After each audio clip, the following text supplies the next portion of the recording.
Bal wat vertikaal afwaarts vanaf punt A val, tref die grond met snelheid v, hop en bereik 'n maksimum hoogte by punt B.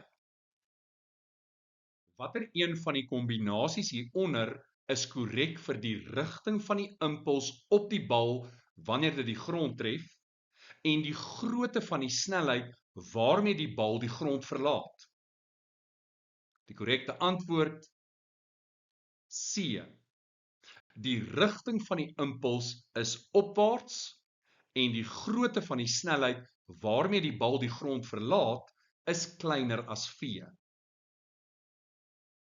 Oomblik van impak oefen die grond 'n opwaartse krag op die bal uit om dit van rigting te laat verander. Omdat die krag opwaarts is die impuls ook opwaarts. Ons sien ook dat punt B laer is as punt A. So hierdie is 'n onelastiese botsing waarin die kinetiese energie nie behoue bly nie. Dit beteken die grootte van die snelheid waarmee die bal die grond verlaat is kleiner as die oorspronklike snelheid v waarmee die bal die grond getref het.